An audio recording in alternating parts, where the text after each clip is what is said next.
두 번째는 설교의 변증입니다.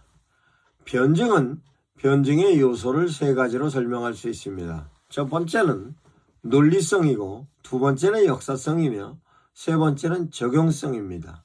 그러면 변증에 있어서 논리성에 관련된 필요성은 무엇이냐? 성도들이 하나님의 메시지를 목사님들께서 선포를 할 때 그 선포되어졌던 메시지를 수용하는 데 있어서 성도들의 논리와 맞지를 않으면 거부하는 것입니다. 그건 인간의 본성입니다. 그러면 어떤 논리를 갖고 어떻게 접근하는가에 따라서 인간들이 믿음으로 받아들일 때 수용할 수도 있고 거부할 수도 있는 것입니다. 두 번째의 변증에 대한 내용은 역사성입니다. 그 역사성에 관련된 내용은 반드시 입증해야 되는 것이, 성경의 기록은 하나님께서 역사하심에 대한 내용이 기록이 되어 있고, 그 기록되어진 내용을 본문으로 하여 성도들을 향하여 하나님의 메시지를 제시하는 것입니다. 그 제시되어졌던 내용은 하나님께서 이루시는 모든 일의 역사성이 포함이 되어 있으며, 그 역사성에 관련된 내용이 인간에게 제시하는 하나님의 메시지인 거로, 인간들의 삶에서 하나님께서 은혜를 베푸셨을 때 그 인간들이 수용을 하기도 하고 거부도 하기도 했던 데 대한 내용을 역사적인 내용으로 기록이 되어 있고, 그것은 사건으로 기록이 되어 있고 상황으로 기록이 되어 있는 것입니다. 그와 같은 데 대한 내용을 성도들에게 하나님의 메시지를 설교할 때는 반드시 역사성에 관련된 내용이 제시가 되었을 때 성도들은 수용을 하는 것입니다. 또한 성도들이 하나님의 메시지를 믿음으로 수용을 할 때 당신들이 그 메시지에 대하여서 이해를 하고 삶에서 적용할 수 있는가에 대한 내용을 성도들은 생각합니다.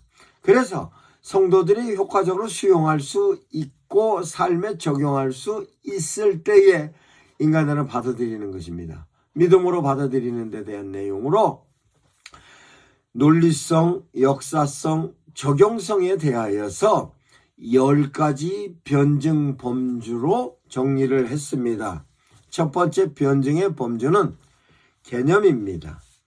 개념, 명제, 스토리, 사건, 상황, 인물, 지리, 기후, 환경, 문화, 철학까지 이와 같은 데 대한 내용의 변증 범주로 10가지로 정리를 했습니다. 그러면 이와 같이 정리가 되어진 내용을 어떻게 설교에 적용을 할 거냐에 대한 내용을 주범주와 서브범주로 정리를 했습니다. 주범주는 핵심적인 면에 있어서의 제시될 변증의 내용이 무엇이냐, 그것을 입증하기 위해서 보조범주는 어떤 것이 있느냐, 메인 범주와 서브 범주로 설명을 했습니다. 이 내용을 상세하게 설명하겠습니다. 우선적으로 변증에 있어서 개념에 대한 변증 범주를 설명하겠습니다. 개념은 단어 하나하나마다 다 하나님께서 의도하고 계시는 데 대한 내용이 있습니다. 그것은 하나님께서 창조하신 모든 것에 있어서의 개념입니다. 그러면 개념은 물체적인 개념도 있고 개체적인 개념도 있으며, 그 개념에 관련된 내용이 이름으로 붙여졌습니다. 하나님께서 아담에게 창조한 모든 것에 이름을 지으라고 했던 것이 그 이름을 통하여서 의미가 부여되기 있기 때문에 반드시 개념에 대하여 이해해야 하는 것입니다.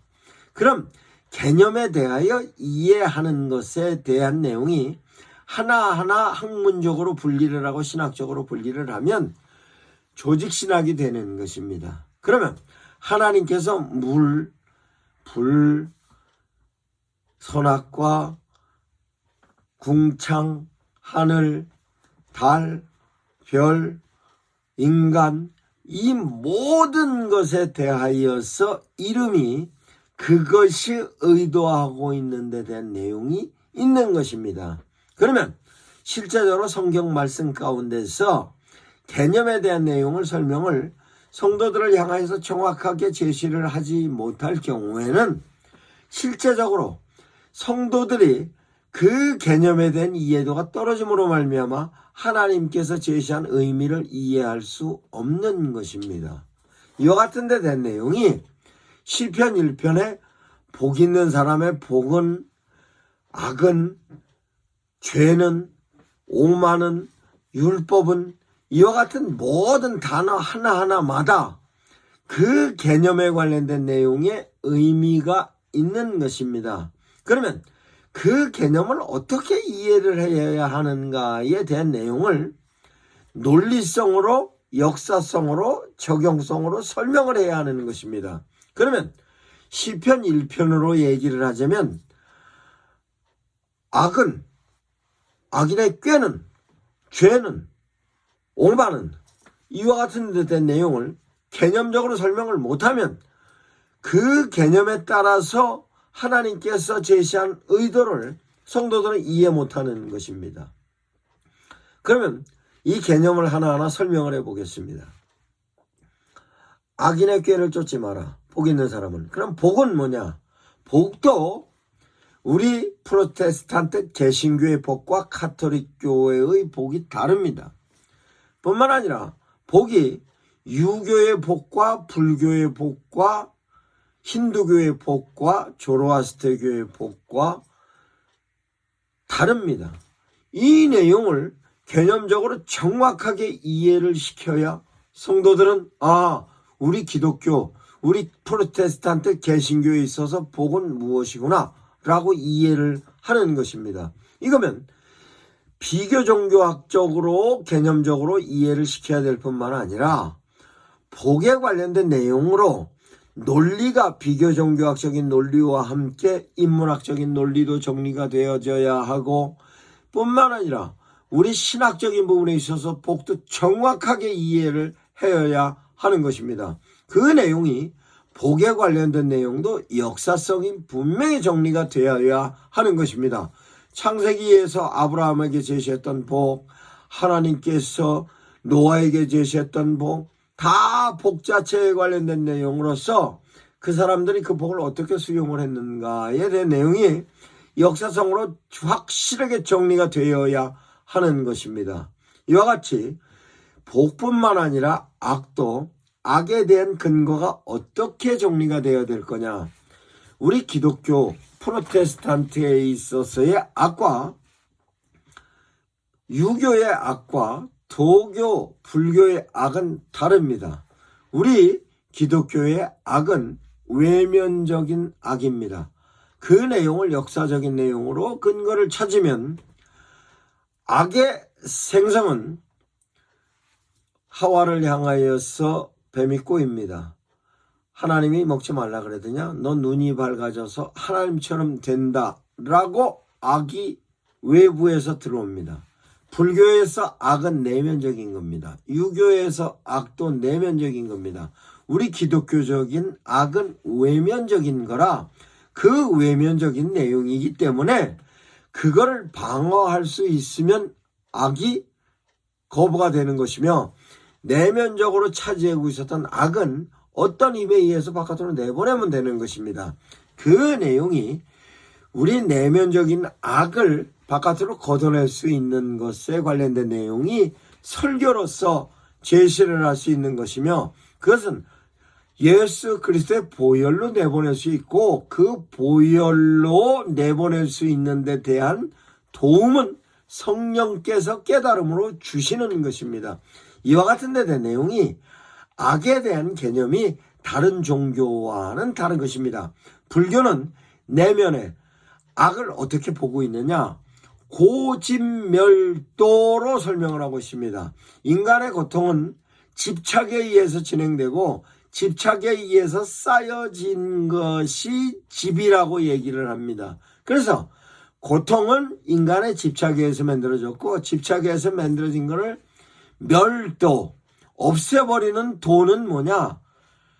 팔정도로 없애버리라고 얘기를 하는 것이 소승불교이고, 육바라밀로 없애라 하는 것이 대승불교입니다. 그러면 그와 같은 데 된 내용은 인간의 수행에 의해서 진행된다고 하는 것이 팔정도고 육바라밀인 것입니다.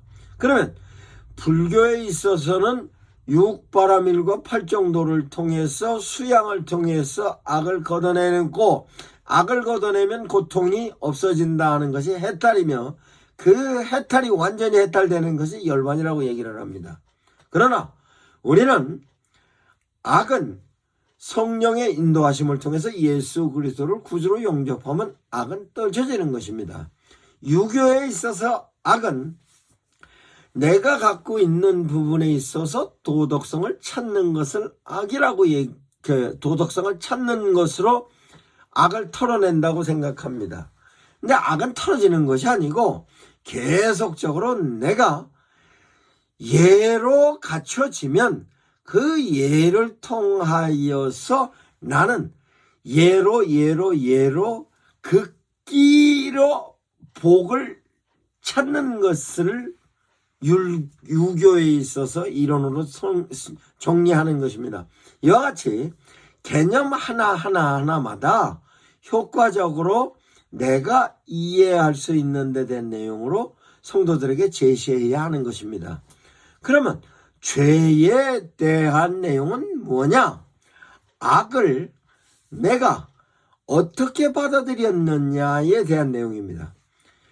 하와를 향하여서 사탄이 꼬입니다. 눈이 밝아져 하나님처럼 된다 라고 하면 생각이 눈이 밝아져서 하나님처럼 된다는 생각으로 사유적인 면에 있어서로 죄가 들어옵니다.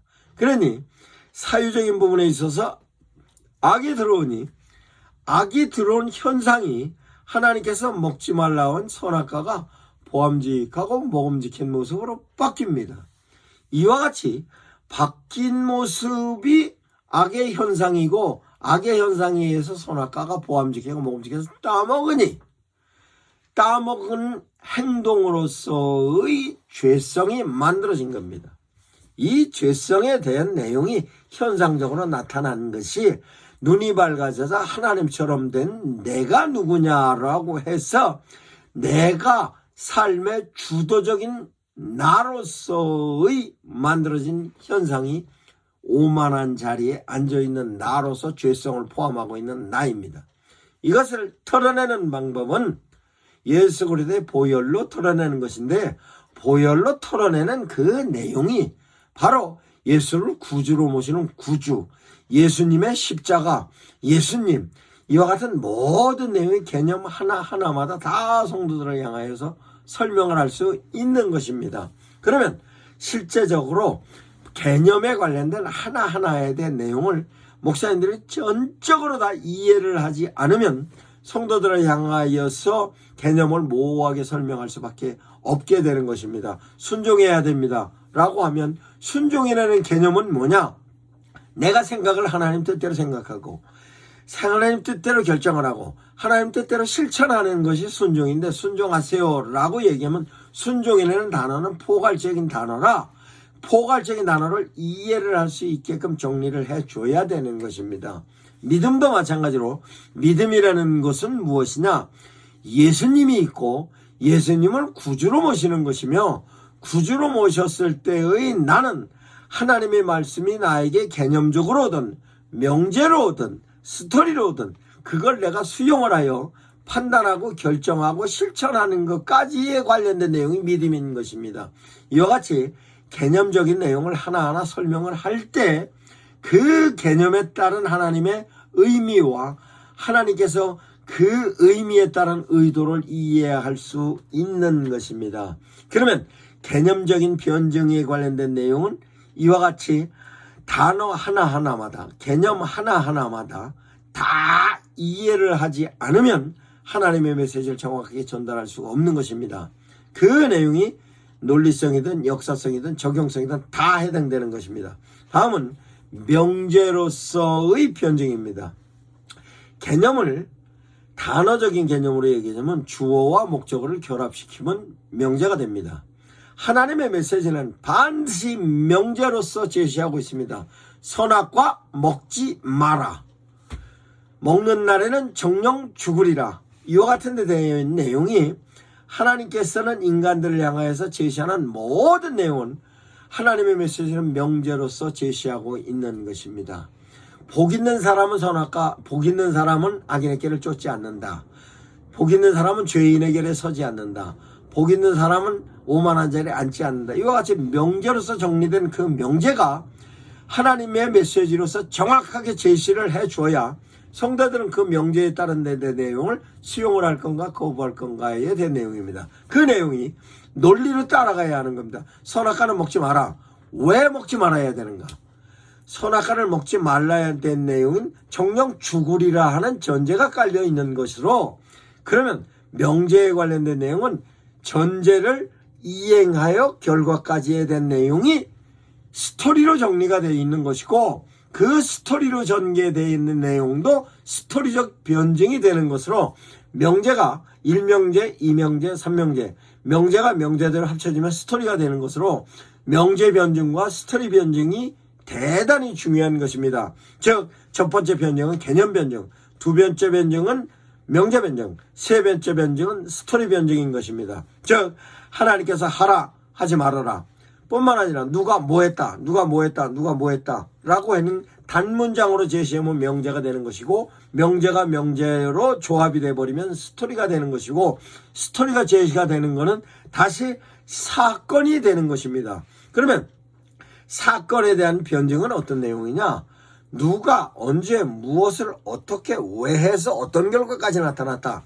이것이 성경에 있어서의 모든 내용이 사건으로 정리가 되어 있기 때문에 이 내용을 이해를 해야 사건 속에 하나님의 개입하심에 대한 내용을 이해할 수 있는 것입니다. 그러면 그 사건 속에서 하나님께서 어떻게 개입하셨고, 그 사건을 어떻게 끌고 가셨고, 그 끌고 가시면 하나님께서 어떻게 개입하심에 따른 하나님의 의도는 무엇이었다라고 이해할 수 있는 것입니다. 이와 같이 사건에 관련된 내용이 누가 언제 어디서 무엇을 어떻게 왜 했다라고에 대한 내용을 논리로 정리해야 됩니다. 역사성으로 정리를 해야 됩니다. 그 내용을 그 사람이 어떻게 적용을 했던 게 내에게 어떻게 적용되어진가에 대한 내용이 성도들이 이해가 갔을 때 그 설교의 메시지를 수용을 하는 것입니다. 그러면 사건에 관련된 내용이 진행이 될 때 그 사건은 시작서부터 마무리까지에 대한 내용이 사건입니다. 그런데 사건이 진행이 될 때는 상황이 만들어집니다. 그러면 상황이 만들어지는 데 있어서 이 상황과 이 상황이 사건 가운데서 상황이 두 개로도 나타날 수 있고 세 개로도 나타날 수 있고 연속적으로도 나타날 수도 있습니다. 그러면 사건이 진행되는 데 대한 내용이 정리가 될 때 상황이 극적인 상황으로서 긍정적인 상황이 나타날 수도 있고 부정적인 상황이 나타날 수도 있습니다. 그 내용에 관련된 내용도 다시 설명을 또 할 것입니다. 그러면 사건으로서 상황이 진행이 될 때 그 사건이 진행되는 인물이 있습니다. 그 인물이 언제 어디에서 태어났고 나이는 몇 살 때 어느 지역에서 어떤 상황 가운데 어떤 사건을 이루었다라는 내용이 성경의 기록으로 나와 있는데 대한 내용입니다. 그것은 아담과 하와도 그럴 뿐만 아니라 노아도 그렇고 카인, 아벨도 그렇고 아브라함도 그러며 이삭, 야곱 모든 사람들 사사부터 시작해 모든 사람들 사무엘, 다윗, 솔로몬 모든 사람들이 다 해당되는 것입니다.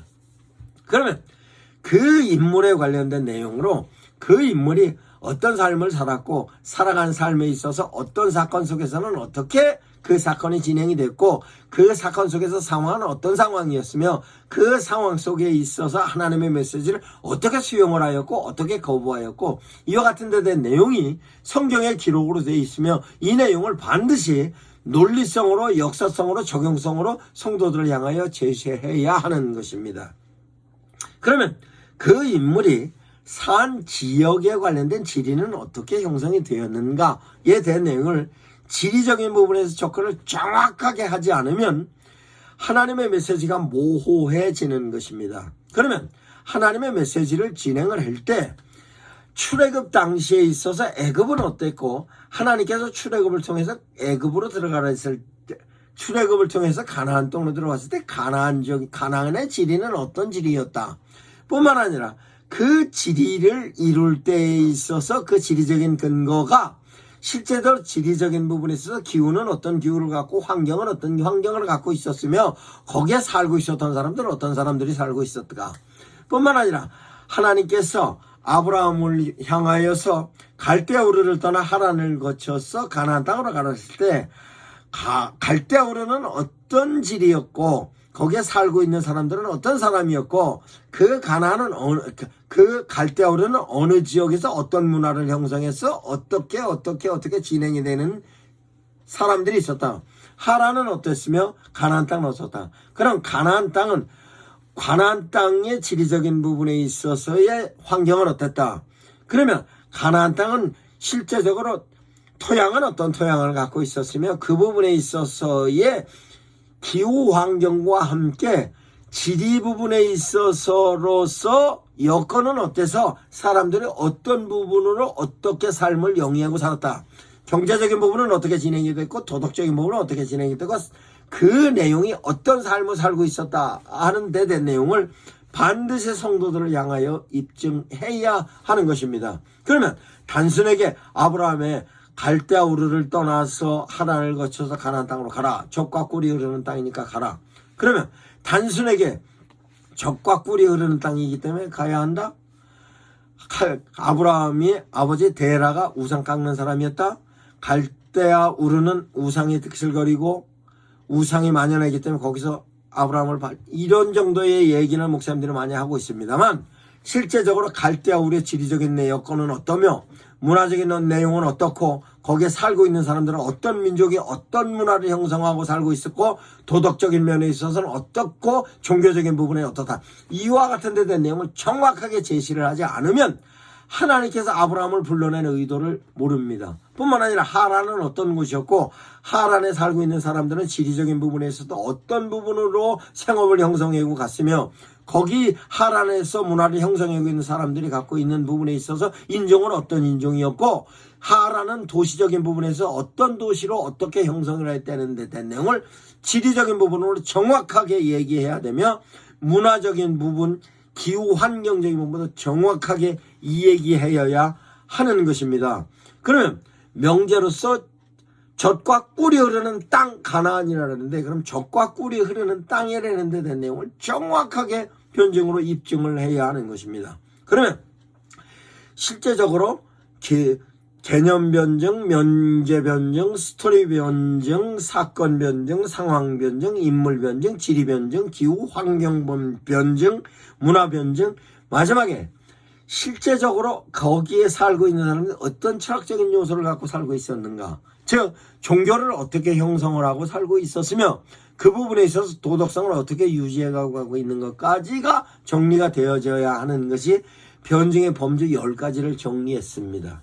그러면 변증의 범주 10가지를 정리하는 데 있어서 그 변증 또한 실제적으로 어떤 개념 변증이 됐든 명제 변증이 됐든 스토리 변증이 됐든 변증에 대한 내용을 2가지 변증적인 요소가 나오면 그 변증은 반드시 2가지 이상일 경우에는 메인 범증이 있고 서브 범증이 있습니다.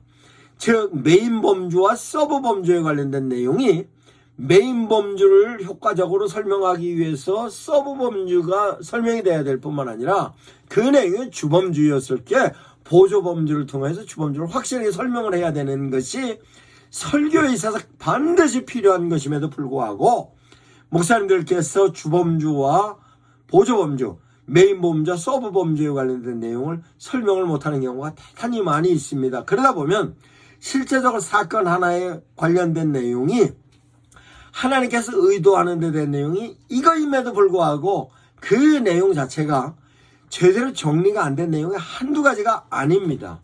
그 내용을 예를 들어서 설명을 하겠습니다.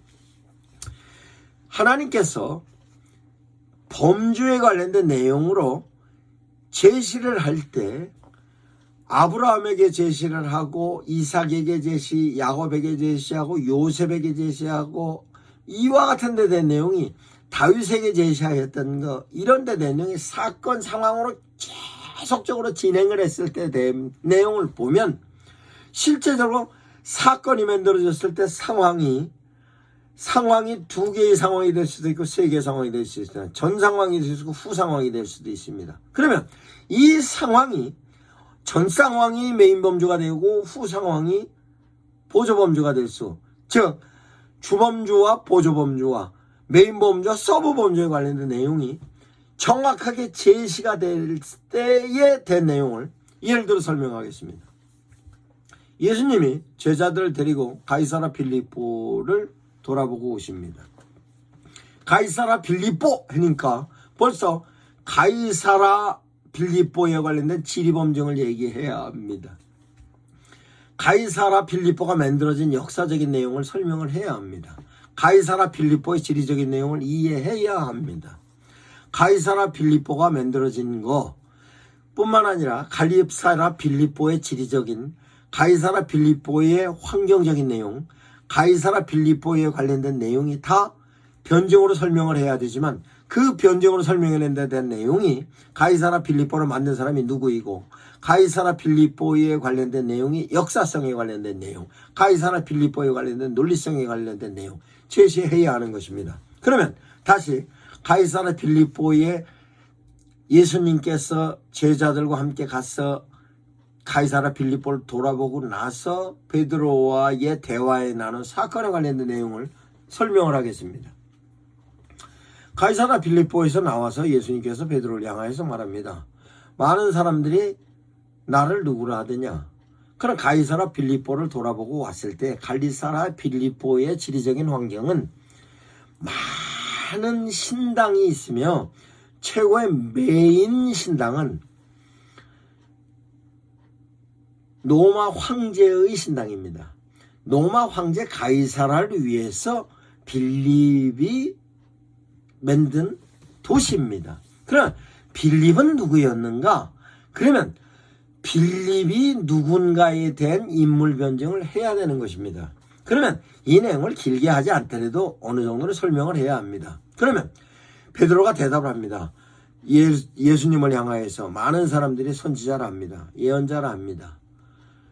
그럼 너는 나를 누구라 하느냐? 라고 했을 때 베드로가 대답을 합니다. 주는 그리스도시요 살아계신 하나님의 아들입니다.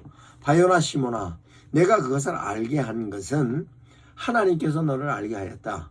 너한테 천국 열쇠를 주겠노니 내가 땅에서 매이면 하늘에서도 매이고 땅에서 풀면 하늘에서도 풀릴 거다라고 칭찬을 합니다.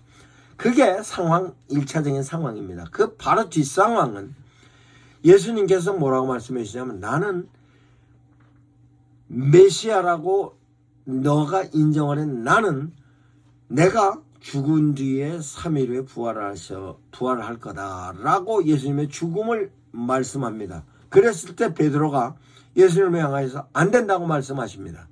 그럼 안 된다고 말하니까 예수님이 베드로를 향하여서 사탄아 물러가라고 얘기합니다. 금방 베드로를 향해 칭찬을 했어요. 그런데 지금은 베드로를 향해 사탄이라고 얘기합니다. 사건은 같은 사건이고 상황은 칭찬한 상황과 베드로에게 책망한 상황, 이 상황이 두 개의 상황이 만들어집니다. 그러면 이 사건에 관련된 내용을 설명을 할 때 상황이 앞 상황과 뒷 상황에 대해서 그럼 메인 범주로서 전 상황을 얘기할 거냐 뒷 상황을 얘기할 거냐 이와 같은 데 된 내용이 상황으로서 제시할 수 있는 범주에 있어서 메인 범주와 서브 범주로 설명을 할 수 있는 것입니다. 이 내용은 사도행전 3장에서도 나타납니다. 사도행전 3장에서 베드로와 요한이 안진뱅이를 일으키는 사건이 있습니다. 그 안진뱅이를 일으키는 것부터 시작을 해서 솔로몬의 행각에서 설교로서 하나님의 메시지를 선포하는 내용까지가 사건입니다.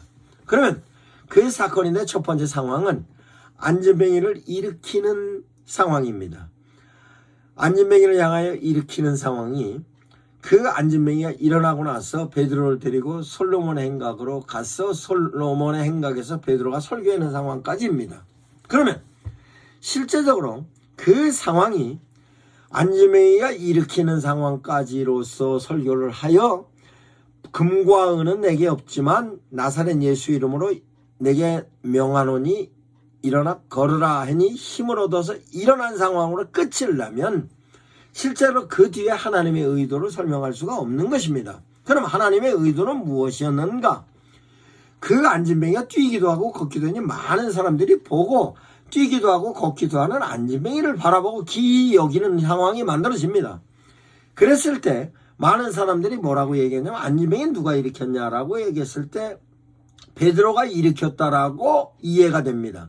그러니 베드로가 사도행전 2장에서는 120명을 놓고 설교를 했는데 안진뱅이를 따라서 솔로몬 행각으로 가니 많은 사람들이 안진뱅이가 뛰기도 하고 걷기도 하는 모습을 보고 기이 여기면 누가 일으켰다고 베드로가 일으켰다고 인식이 됨으로 말미암아 베드로가 120명 가운데서 설교했던 베드로에서 많은 사람들이 주목할 수 있는 인물로 업그레이드가 됐고 업그레이드가 된 내용 가지고 베드로가 설교를 하니 많은 사람들이 기이 보고 놀라는 내용입니다. 그 내용이 사도행전 2장의 설교의 내용이나 사도행전 3장의 설교의 내용이나 설교의 내용은 유사합니다. 그러면 하나님께서 안진뱅이를 일으킨 의도가 뭐였을까? 안진뱅이는 믿음도 없었어요.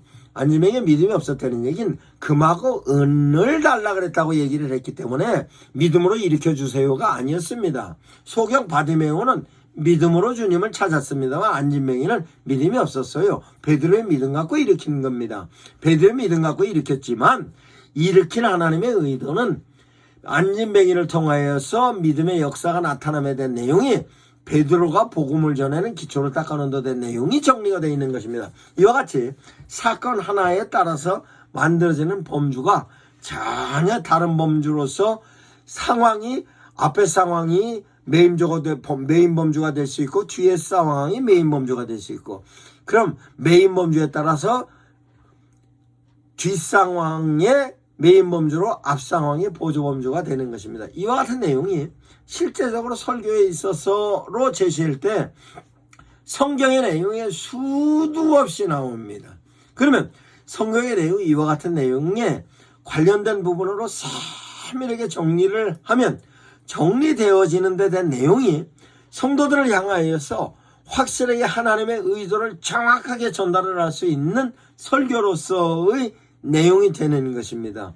이것이 실제적으로 개념 하나하나마다 이 개념이 메인 범주고 뒤따라오는 개념이 보조 범주고 뒤따라오는 개념이 메인 범주고 앞에 개념이 보조 범주이고 명제도 마찬가지로 앞에 명제가 메인 범주고 뒤에 명제가 보조 범주일 수도 있고 뒤에 명제가 메인 범주일 수 있고 앞에 변증의 범주가 서브 범주일 수도 있고 스토리도 마찬가지입니다. 스토리 전개를 해나가는 데 있어서도 스토리에 있어서도 이 스토리가 만들어져 있는 데 대한 내용이 실제적으로 진행되는 스토리가 만들어진 결과가 어떤가 원인이 주범주가 될 수 있고 결과가 주범주가 될 수 있고 원인이 보조범주가 될 수도 있고 결과가 보조범주가 될 수도 있고 이와 같은 전개가 주범주가 될 수도 있고 그 원인이 보조범주가 될 수도 있고 이와 같이 사건은 누가 언제 어디서 무엇을 어떻게 왜 원인이 뭘로 어떻게 전개가 되고 어떻게 진행이 되며 그 진행됐던 게 어떻게 결과로 나타나서 이와 같은 데 내용이 사건으로 진행됐을 때의 내용이 하나 진행되는 내용을 보면 이게 주범주구나 이게 보조범주구나 메인 범주로서 서브 범주는 이렇게 써야 되겠구나 이와 같은 데 내용이 전부 성경에 모든 내용이 전부 정리가 되어 있는 것입니다. 스토리도 이렇게 정리가 되어 있고 인물 변증도 마찬가지로 그 인물이 태어났을 때는 어떻게 태어났고 그 태어나서 자라는 과정에는 어떻게 자랐으며 자랐을 때의 그 부분에 있어서 하나님과 관계성은 어떻게 진행됐으며 하나님께서 이런 상황 속에서 이런 메시지를 주셨을 때 그 메시지를 어떻게 수용해서 어떤 결과가 나타났다.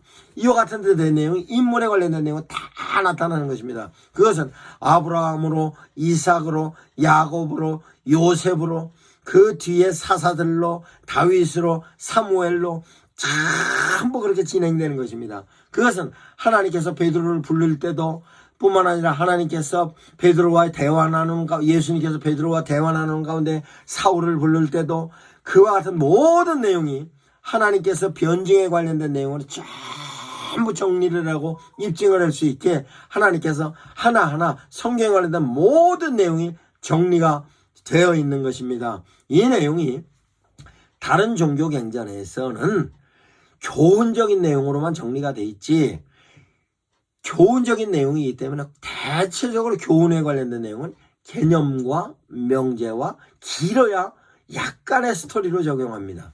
그런데 우리 기독교적인 성경은 개념 변주, 개념 변증, 명제 변증, 스토리 변증, 사건, 상황, 인물, 지리, 기후, 환경, 문화, 철학까지 전부 총괄해서 전부 정리가 되어 있기 때문에 이 부분에 있어서 목사님들께서 변증의 범주를 어떻게 효율적으로 활용하느냐에 따라서 설교의 퀄리티는 엄청나게 높아지는 것이며, 퀄리티가 높아진 설교를 가지고 성도들에게 제시했을 때에는 성도들은 그 메시지를 통하여서 하나님의 메시지를 수용을 하고 믿음으로 받아들여서 삶에 적용하고, 삶에 적용한 설교의 메시지를 통해서 성도들은 신앙적인 기쁨을 누리며 삶의 질이 향상되는 것이며 하나님과 관계성이 완전히 회복이 되는 것입니다.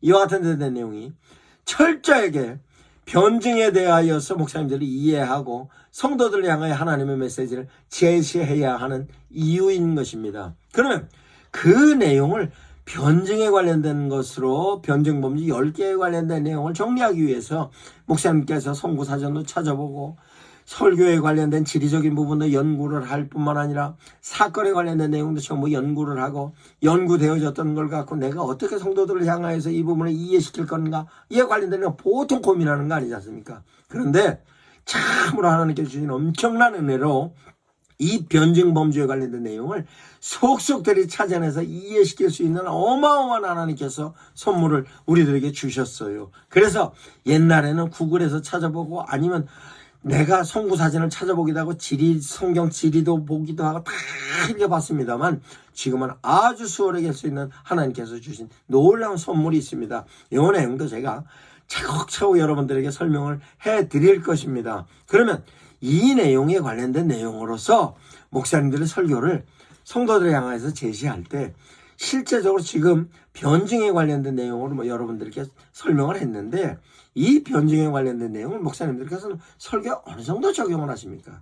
제가 놀랍게도 목사님들 설교를 수천 편 그 이상 전부 모니터를 했습니다만, 그 모니터를 하면서 목사님들의 설교에 관련된 변증에 대한 내용이 거의 없는 것으로 보입니다. 물론 변증에 관련된 내용은 약간의 도입을 해서 정리를 하시지만, 실제적으로 목사님들께서 설교의 변증을 약간의 변증으로 단어적인 원어로 풀이하는 거라든가 내지는 환경적인 내용을 약간, 인물에 대한 내용을 약간의 설명을 하고 있습니다만, 변증에 관련된 내용을 확실히 입증하면 성도들이 설교의 질이 퀄리티가 높아진 만큼 성도들을 향하여서 하나님의 메시지를 수용할 가능성이 높고, 수용을 했을 경우에 믿음으로 받아들이는 믿음의 성장이 되고, 성장이 됐던 내용을 성도들끼리 나누면 양육이 되는 것이고, 성도들을 향하여서 나눴던 내용을 바깥의 사람들에게 제시를 하는 데 대한 내용이 바로 전도가 되는 것입니다. 이와 같은 내용을 보다 상세하게 변증에 대한 내용을 제가 여러분들께 제시할 것입니다. 여러분들께서는 효과적으로 이 말씀을 통하여 변증에 대한 내용을 정리를 하나하나 할 수 있게 지속적으로 제시할 것입니다.